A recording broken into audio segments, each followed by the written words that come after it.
Ateist olan Çevikə və digərlərinə bu suallarım var. Kainat zəruridir, yoxsa mümkün varlıq?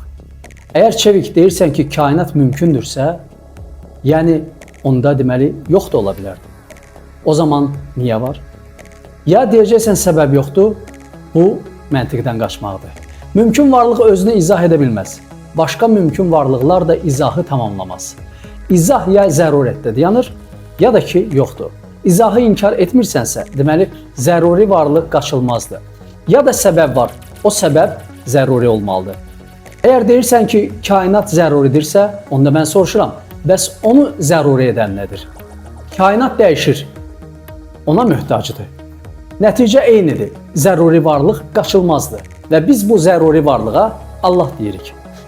Zəruri varlıq isə səbəbsiz, dəyişməz və mütləq bir varlıqdır. Kainat isə dəyişkəndir, hərəkətdədir. Bu isə artıq zəruri ola bilməz, yəni özündən ola bilməz. Kainat zəruri olsaydı, dəyişməz və müstəqil olmalıydı. Amma kainat dəyişir, deməli, kainatı zəruri edən başqa bir zəruri varlıq olmalıdır ki, biz də o zəruri varlığa yenə də Allah deyirik. Məntiq səni bura gətirir, çıxarır. Əgər qəbul etsən, biz ona sadəcə bir ad veririk, Allah deyirik. Allah zəruri varlıqdır, mümkün varlığı deyil, çünki mövcudluğu məcburidir və səbəbi yoxdur. Və bütün bunları zəruri varlığın kriteriyasını da biz İxlas surəsində görməkdəyik. İxlas surəsində nə deyilir?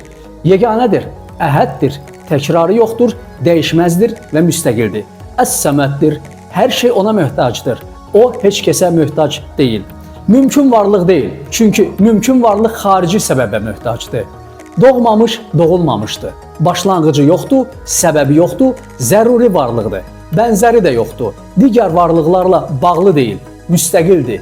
Məhz İxlas surəsində Allah özünü bu cür tanıtmaqdadır bizə. Təbii ki, onu qəbul edib tanımaq istəyənlər üçün.